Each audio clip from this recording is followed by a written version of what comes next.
Bismillahirrahmanirrahim. Assalamualaikum warahmatullahi wabarakatuh. Alhamdulillahirabbil alamin wa bihi nasta'in wa ala umuri dunya waddin. Wassalatu wassalamu ala asyrafil anbiya'il mursalin wa ala alihi wa ashabihi ajma'in. Amma ba'du. Allahumma shalli ala sayyidina Muhammadin wa alihi wa sallim salatan tashfina biha minal amrad wa tujammilna bil afi wal afiyah. Alhamdulillah kita masih diberikan kesempatan untuk saling belajar bersama mempelajari khususnya di dalam pelajaran fikih wanita dalam kitab Fatawa wa Ahkamul Mar'ah fil Islam ya li Syekh Dr. Syauqi Alam Mufti Diyarul Musriyah. Pada pembahasan sebelumnya kita telah membahas permasalahan yang berkaitan dengan wanita di dalam hukum-hukum bermuamalah, khususnya bermuamalah antara seorang istri dan seorang suami, ya, begitupun dengan anak dan orang tua dan sebagainya. Pada hari ini kita masih akan membahas tentang hal-hal yang berkaitan dengan wanita, hukumnya khususnya di dalam bab muamalat, ya. Jadi kita masih belajar tentang fatawa wa ahkamul mar'ah fil Islam min ahkamil muamalat. Sebelum menuju pembahasan ini, mari bersama-sama kita membaca al-basmalah. Bismillahirrahmanirrahim. Nawaitu ta'alluma lillahi ta'ala wa liizalatil jahli wa ihyaiddin. Allahumma astur aiba syekhina anna wa la tudhib barakata ilmihi minna. Semoga niat baik kita Allah ridhoi dan Allah berkahi, dan semoga Allah mudahkan semua urusan dan langkah kita semua, amin ya rabbal alamin. Jadi pada pembahasan kali ini kita akan membahas tentang bab muamalat, ya, antara suami dan istri. Di sini ada permasalahan nafaqatuz zaujah wa masariful ilaj wal aurah amaman nisa. Jadi ada tiga pertanyaan ada tiga pertanyaan dari seorang penanya, yang mana langsung dijawab oleh Syekh, ya. Di dalam satu pembahasan, yaitu yang pertama adalah nafaqatuz zaujah, yaitu bagaimana hukumnya nafkah seorang istri, wa masariful ilaj, dan bagaimana hukum biaya pengobatan atau misalkan nafkah biaya pengobatan antara istri dan antara suami, atau nafkah pengobatan untuk istri dari suami, wal aurah amaman nisa, dan bagaimana hukum batasan-batasan aurat antara sesama wanita, ya, bisa difahami. Jadi apakah boleh seorang wanita berdandan atau berhias di depan wanita lain atau di depan teman-teman wanitanya dan sebagainya, ya. Dan pertanyaannya wa yaqulu sa'il, ada tiga pertanyaan, ada 4 pertanyaan. Pertanyaan pertama adalah innahu ya'malu tabiban wa zaujatuhu ta'malu aidan wa huwa yaqum bi musa'adatiha fi syu'unil auladi wa taqdimit ta'am, ya. Fa hal yajibu 'ala zaujah musa'adatahu fi masarifil bait aw al-ishtirak fiha aw 'alaiha masarifiha syakhsiyah faqat. Jadi pertanyaannya ini ada seorang suami, dia bekerja sebagai dokter, kemudian istrinya pun demikian, istrinya pun bekerja misalkan di luar, ya, dan istrinya bukan hanya seorang ibu rumah tangga, dan suaminya otomatis memberikan nafkah kepada istrinya, memberikan nafkah kepada anak-anaknya untuk uang belanja, untuk uang memasak, untuk uang anak-anak dan sebagainya, dan kadang membantu istrinya dalam mengerjakan pekerjaan rumah tangga dan seterusnya. Hal yajibu ala zaujah. Nah, ketika seorang suami mempunyai pekerjaan, dia mempunyai uang, dan begitupun ketika istrinya itu ternyata bekerja juga dan dia mempunyai uang, hal yajibu ala zaujah musa'adatuhu fi masarifil bait, apakah wajib bagi seorang istri untuk membantu suaminya dalam dalam mengelola atau dalam mengumpulkan uang untuk pengeluaran rumah atau dalam keuangan rumah. Apakah wajib bagi istrinya untuk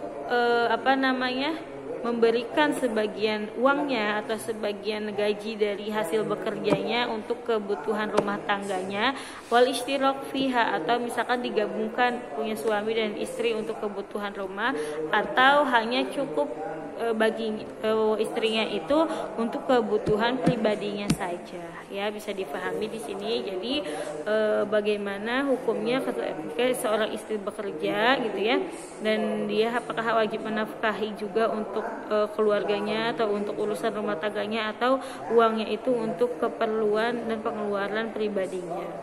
Kemudian pertanyaan kedua adalah inna zaujatahu marid.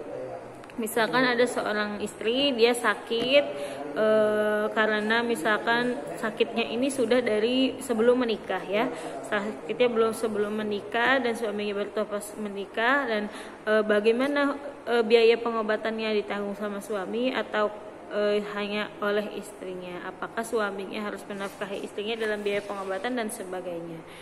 Kemudian yang ketiga juga adalah dalam takun az-zaujah maridu aslan, misalkan seorang istri ini baru sakitnya setelah menikah, ya, misalkan ketika menikah dia baru punya sakit mah atau sakit lambung dan sebagainya. Nah, kemudian nafkah biaya pengobatannya ini ditanggung siapa? Oleh suaminya atau oleh istrinya. Misalkan istrinya tadi mempunyai pekerjaan tetap dan mempunyai uang. Kemudian yang keempat, wa hal yasihul lil mar'ah at-tazayyun bi adawati tajmil wal mikyah wa kashfi sya'riha amama zanilatihan nisa bil amal au amama sadiqatiha, ya. Apakah boleh bagi seorang perempuan berhias diri, misalkan seperti membuka kerudungnya atau memperlihatkan rambutnya di depan teman-temannya yang lain, di depan teman-teman wanitanya yang lain, ya, boleh atau tidak? Al-jawab, innal mar'ah al-mutazawwijah fil Islam sasiyatahul madaniyah al-kamilah wa sarwatuhal khassah al-mustaqillah an sasiyati zawjiha. Jadi seorang wanita yang sudah menikah di dalam Islam itu harta kekayaan yang dia miliki sendiri adalah merupakan kepemilikannya dan bukan kepemilikan seorang suaminya. Wa falikulli minhuma dhimmatuhul maliyah. Jadi begitupun dengan suami, kalau misalkan suami mempunyai hartanya sendiri, maka itu merupakan tanggungannya. Fala sya'nu lizauj bi tharwati zaujatihi aw bi dakhliha, dan tidak ada hak bagi seorang suami atas harta yang dimiliki oleh istrinya, dan begitupun sebaliknya. Tsumma innal Islam rattaba lizaujah huquqan 'ala zauj bi muqtada aqdi zuwaj. Nah, kemudian Islam mentertibkan, ya, bahwa seorang istri mempunyai hak-hak yang harus dipenuhi oleh suaminya, ya, setelah adanya akad pernikahan. Seperti suami wajib melakukan melakukan hubungan sosial atau melakukan atau bersosialisasi atau berperilaku dan memperlakukan seorang istrinya dengan muamalah yang baik dan adil. Kemudian suami juga harus menafkahi istrinya karena aqdu zuwaj qaiman. Jadi setelah adanya akad pernikahan itu terjadi, maka suami wajib memberikan nafkah dan berbuat baik kepada seorang istri. Ya, seperti yang kita ketahui juga di dalam undang-undang ahwalus syasiyah atau undang-undang kekeluargaan gitu, ya, seperti yang ada di negara kita juga. Wa ala dzalika fala izam ala zaujah an tuti zaujaha martabaha aw syai'an minhu illa biriduha. Maka tidak wajib bagi seorang istri untuk memberikan kepada suaminya apa yang dia miliki, misalkan dari gaji bulanan dan sebagainya, kecuali jika istrinya mengizinkan atau meridhoinya. Wa in 'ala zauj nafaqah kullama yalzimu zauja fi hududi istita'ati fihi. Nah, dan bagi seorang suami wajib memberikan nafkah kepada istrinya dengan kemampuan si suami tersebut. Wa kama annahu yajibu 'ala zauj masrufatul infaq. Nah, kemudian menjawab pertanyaan kedua, kemudian bagaimana biaya pengobatan, nafkah biaya pengobatan ketika istrinya sakit, ya, dan misalkan siapa yang harus mengobati, maka ya wajib bagi seorang suami untuk memberikan nafkah biaya pengobatan ketika istrinya sakit, ya. Karena biaya infak, biaya nafkah aja untuk sehari-hari kebutuhan rumah dan segala macamnya itu wajib, apalagi fahadihi tashmalu aidan masrufatul ilaj, apalagi untuk biaya pengobatan, dan ini pun mencakup biaya nafkah itu termasuk kepada biaya pengobatan. Sawaun kanat marid. Nah, jadi entah itu meskipun istrinya sakitnya setelah menikah atau sakit bawaan dari sebelum menikah, ketika masa pernikahan istrinya sakit, maka biaya pengobatan juga wajib menjadi nafkah dari seorang suami. Nah,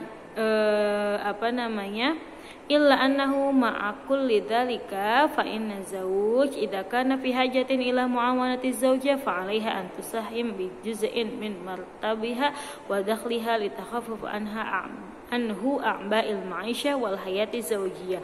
Kemudian apabila suami juga membutuhkan pertolongan istri, ya, misalkan suami membutuhkan pertolongan istri dalam membiayai urusan rumah tangga, atau misalkan ada kekurangan dan segala macamnya, maka istri juga harus memberikan sebagian uangnya atau memberikan sebagian hasil dari kerjanya tersebut untuk kebutuhan rumah tangga dan kebutuhan hidup di dalam pernikahannya tersebut, ya.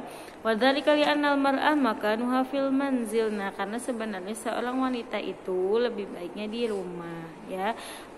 Jadi di dalam ayat Quran, waqarna fi buyutikunna, maka berdiam dirilah di rumah-rumah kalian, ya. Tetapi kalau misalkan seorang suami mengizinkan istrinya untuk bekerja di luar sana, fa 'alaiha an tushima fi nafaqatil manzil hatta yasudal wi'am wal mawaddah baina zawjaini. Nah, maka bagi seorang istri, karena dia mempunyai uang juga, dia harus bermurah hati untuk memberikan nafkah juga atau memberikan sebagiannya untuk kebutuhan hidup berumah tangga, supaya ada saling mencintai dan ada saling kasih sayang di antara suami dan istri. Kemudian pertanyaan selanjutnya adalah, bolehkah seorang wanita menggunakan alat dandan atau misalkan membuka kerudungnya, memperlihatkan rambutnya di depan teman-teman wanitanya, ya. Misalkan kan karena seorang wanita biasanya banyak teman wanitanya, ya. Kalau lagi ngumpul dan sebagainya, boleh atau tidak? Nah, maka di sini Syekh membolehkan seorang wanita untuk yakshi antak syifa sya'roha, misalkan memperlihatkan rambutnya di depan teman-teman wanita lainnya, ya, atau di depan sahabat-sahabatnya. Wallahu taala a'la wa a'lam bishawab. Jadi bisa difahami sampai sini, ya. Nah, insya Allah pembahasan hari ini cukup sampai di sini. Semoga apa yang disampaikan dapat difahami dan bermanfaat, dan juga bisa menjadi solusi dari permasalahan-permasalahan yang ada. Nafa'anallahu bi ulumi masyaihina fid dharaini. Jangan lupa tugasnya berupa catatan seperti di fikih muamalah tadi yang sudah saya sampaikan. Wa jazakumullah khair. Wassalamualaikum warahmatullahi wabarakatuh.